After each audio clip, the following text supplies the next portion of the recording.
To my channel motivational cartoon stories.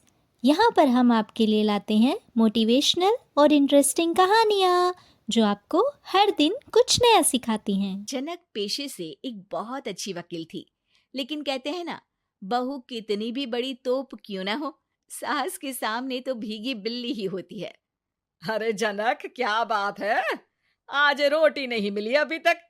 ये तेरा court नहीं है जो आज फैसला ना हुआ तो कल की तारीख मिल जाए। रोटी तो रोज वक्त में चाहिए। हाँ। माँ जी, रोटी तो कब की बन गई। मैंने आपको कहा तो खाना खाने के लिए, आपने शायद सुना नहीं होगा। ओहो हो, जज नहीं हूं मैं तेरे कोर्ट की, सास हूं सास। कोई दलील फालतू की मत देना यहाँ। बहुत जानती हूं मैं इन वकीलों को। अपनी बात ऊपर रखने के लिए झूठ बोलने में जरा भी नहीं सोचते। तभी वहां जनक के ससुर आ जाते हैं। अरे भाग्यवान, क्यों बेचारी के काम को कोसती रहती है हमेशा। मैं भी तो था वहां जब ये आई थी तुझे रोटी खाने को बुलाने के लिए।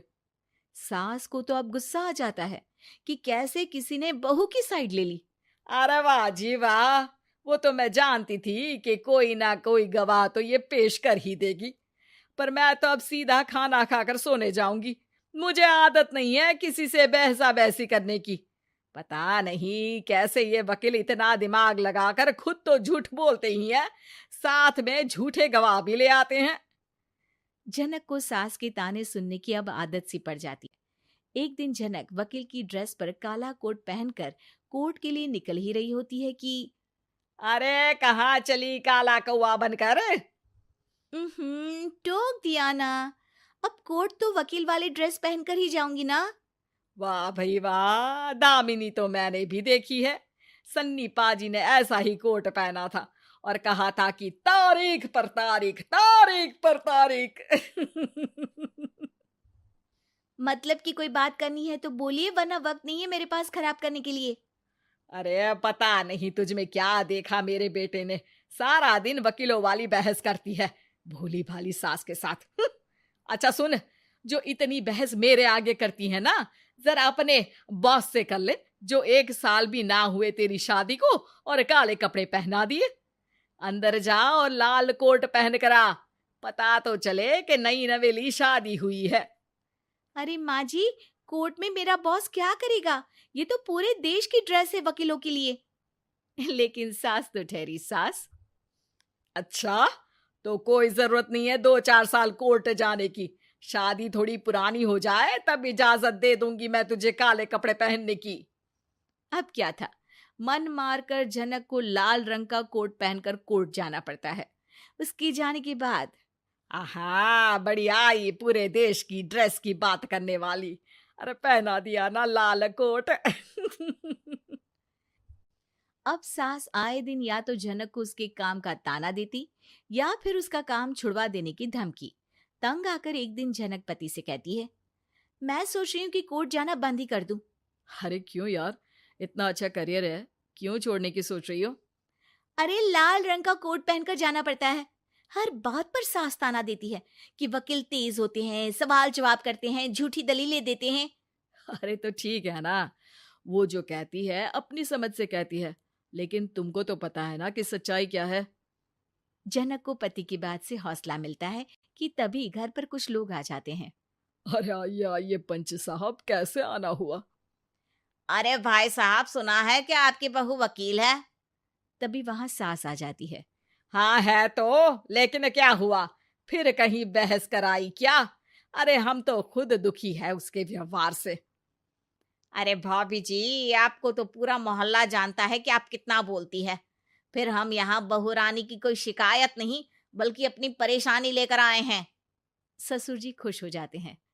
हाँ हाँ, मैं भी बहू को बुलाता हूँ। जनक वहां आती है, सबको नमस्ते करके बैठ जाती है। बहू रानी, हमारे गांव में बड़ी मुसीबत आ गई है।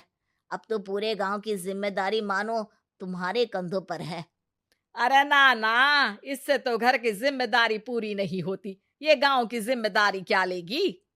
भाभी जी, आप चुप हो जाओ। यहाँ पढ़े लिखे लोगों की बात हो रही है। आप जाओ, जरा रसोई से सबके लिए चाय लेकर आओ। अब मैं कॉफी लूंगी। हाँ हाँ, वकील साहिबा के लिए कॉफी। सास सर पैर सब पटक कर वहां से निकल जाती है। बहू, गांव में पानी नहीं आ रहा है, पड़ोसी राज्य ने हमारा पानी रोक रखा है। इसका मामला तो बड़े कोर्ट में चलेगा पंच जी, लेकिन ऐसा क्यों? वो राज्य हम लोगों से पानी के पैसे मांग रहा है। अब आधे गांव में पानी की सप्लाई खत्म हो गई है बहुरानी। अच्छा पंच साहब, बात गांव की है तो मैं जरूर केस लड़ूंगी। यहाँ एक बार फिर सास की एंट्री हो जाती है। अरे वाह जी वाह, ये काम करवा लो आप हमारी बहू से, बहुत अच्छा करती है। मैं हूँ सीधी सादी सास, इस लड़की ने कैसे लड़ लड़ कर मुझे साइड कर रखा है ये तो अब आपको पता चल ही जाएगा। अरे भाभी जी, आपकी आवाज तो पूरे गांव को सुनाई पड़ती है जब आप बहू रानी को सुंदर वचन सुना रही होती हैं। अरे वकील बहू मिली है, फक्र करो फक्र। हाँ जी हाँ, सारी फकर तो हम लोग ही करें। खैर, अब जो केस लड़ेगी और पानी गांव में आ जाता है तो पंच साहब लिख कर देना होगा कि हैंड पाइप में सबसे पहले मेरी बाल्टी और घड़ा भरेगा। अरे फिर तो हम बहू रानी के नाम पर घर पर ही सप्लाई दे देंगे, लेकिन ये इतना आसान नहीं है।